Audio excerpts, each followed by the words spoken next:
नमस्कार, मैं हूं Pankaj Kumar. TV9 digital platform पर आपका स्वागत है। आज राष्ट्रशास्त्र में चर्चा करेंगे एक ऐसे डॉक्टर की जो कि डॉक्टर का पेशा छोड़ ग्लोबल टेररिस्ट बन गया। अल जवाहिरी 9/11 का मास्टरमाइंड ही नहीं बल्कि मिस्र के राष्ट्रपति अनवर सदात का हत्यारा भी था। और हत्या की असली वजह राष्ट्रपति अनवर सदात द्वारा इजराइल के साथ एक शांति समझौते पर हस्ताक्षर करना था। इस समझौते को लेकर इस्लामिक एक्टिविस्ट बेहद नाराज थे। दरअसल साल 1973 में मिस्र इस्लामिक जिहाद बना और अल जवाहिरी इसमें शामिल हो गया था। 1981 में मिस्र के तत्कालीन राष्ट्रपति अनवर सदात की एक सैन्य परेड में हत्या कर दी गई थी। हत्या करने वालों में मिस्र इस्लामिक जिहाद के लोग थे। ये सैकड़ों की संख्या में सेना के यूनिफॉर्म में थे। इसमें अल जवाहिरी भी शामिल था। जरा सोचिए, अपने ही देश के राष्ट्रपति की हत्या में अल जवाहिरी इसलिए शामिल था क्योंकि यहूदी देश इजराइल के साथ अनवर सदात ने समझौता करने की हिमाकत की थी। धार्मिक कट्टरता में आकंठ डूबा अल जवाहिरी प्रतिष्ठित परिवार का सदस्य था और मेडिकल की पढ़ाई उसने पूरी करने के बावजूद आतंक का रास्ता चुना, क्योंकि इसी रास्ते के जरिए वो दुनिया में इस्लामिक राज कायम करना चाहता था। अल जवाहिरी को अल कायदा का दिमाग भी कहा जाता था। आंखों के डॉक्टर अल जवाहिरी ने मिस्र इस्लामिक जिहादी समूह को बनाने में जोरदार भूमिका निभाई थी।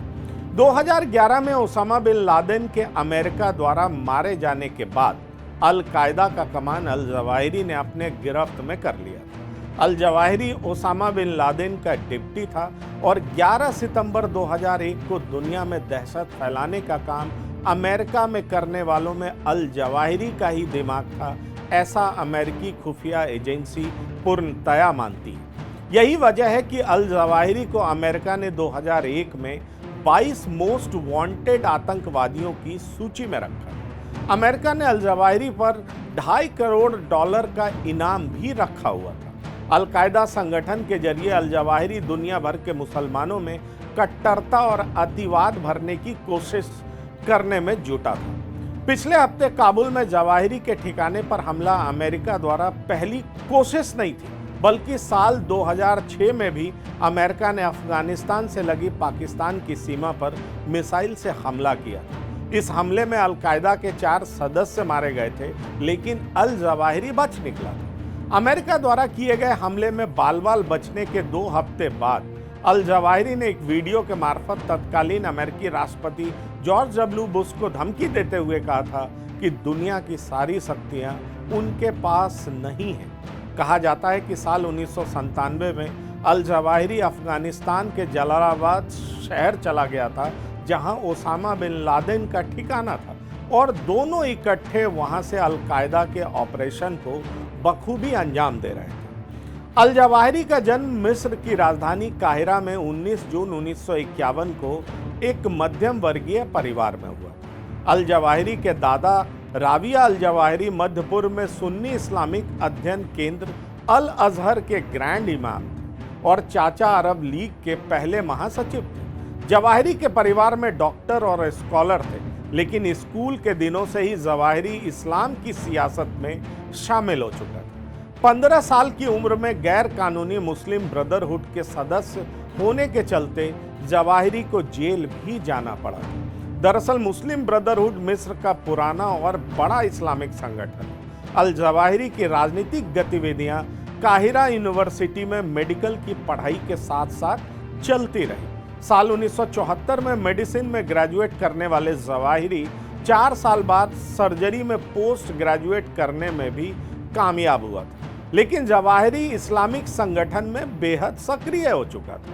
काहिरा यूनिवर्सिटी में ही फार्माकोलॉजी के प्रोफेसर के पुत्र जवाहिरी साल 1995 में पिता को खो दिया, लेकिन दुनिया में इस्लामिक राज स्थापित करने के ख्याल वो दिन ब दिन खूंखार होता चला गया। जवाहिरी अतिवादी इस्लामिक समूहों के प्रभाव में आ चुका था और यह समूह मिस्र की सरकार को उखाड़ फेंकने की कोशिश लगातार कर रहा था। इसी वजह से साल 1973 में मिस्र इस्लामिक जिहाद बना और अल जवाहिरी इसमें शामिल हो गया। 1981 में मिस्र के तत्कालीन राष्ट्रपति अनवर सदात की हत्या करने वाले संदिग्धों में मिस्र इस्लामिक जिहाद के लोग थे, जिनमें अल जवाहिरी भी शामिल थे। अल जवाहिरी इसी हत्या के दरमियान अभियुक्तों के खिलाफ चल रही सुनवाई के दौरान नेता बनकर उभरा था। कोर्ट में जवाहिरी ने कहा था कि वह मुसलमान है और अपने मजहब में भरोसा रखता है। जवाहिरी ने जोर देकर साफ शब्दों में कह दिया था कि उसकी कोशिश इस्लामिक मुल्क और समाज बनाने की।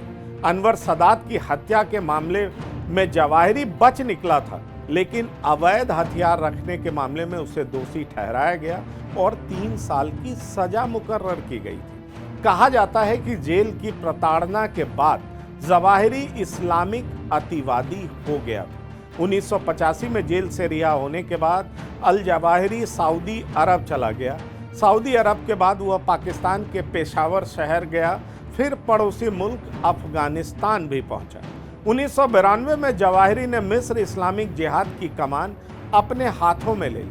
मिस्र में सरकार के मंत्रियों और प्रधानमंत्री अतीफ सिद्दीकी पर हमलों में इस संगठन की अहम भूमिका मानी जाती है और जवाहिरी को मास्टर माइंड माना जाता है। इस ग्रुप के अभियान के कारण ही वहां की सरकार गिरी और 1990 के दशक के मध्य में मिस्र इस्लामिक स्टेट बना।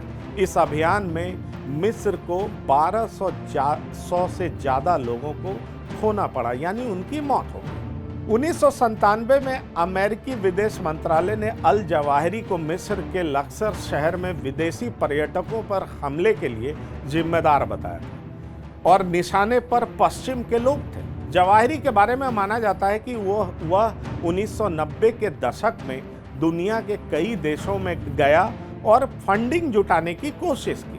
अल जवाहिरी बुल्गारिया, डेनमार्क, स्विट्जरलैंड फर्जी पासपोर्ट के जरिए घूमा और ऐसा ही नहीं, बाल्कन्स, ऑस्ट्रिया, यमन, इराक और फिलीपींस का दौरा भी फर्जी पासपोर्ट के सहारे ही किया था। जवाहिरी 1996 में 6 महीने तक रूसी हिरासत में रहा था, लेकिन अपनी पहचान छुपाने में वो कामयाब रहा।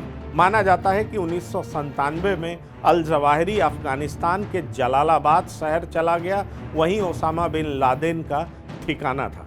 1 साल बाद मिस्र इस्लामिक जिहाद 5 अन्य अतिवादी इस्लामिक समूहों के साथ आ गया। इसमें ओसामा बिन लादेन का अल-कायदा भी शामिल था। इन सभी को मिलाकर वर्ल्ड इस्लामिक फ्रंट बना। इसका मकसद यहूदियों, ईसाइयों के खिलाफ जिहाद था। पहली घोषणा में इस संगठन ने अमेरिकी नागरिकों को मारने के लिए फतवा जारी किया था और 6 महीने बाद ही 1 साल कई हमले हुए, जिनमें कीनिया और तंजानिया में अमेरिकी दूतावास पर हमला भी शामिल है, जिसमें 223 लोगों की मौत हुई थी।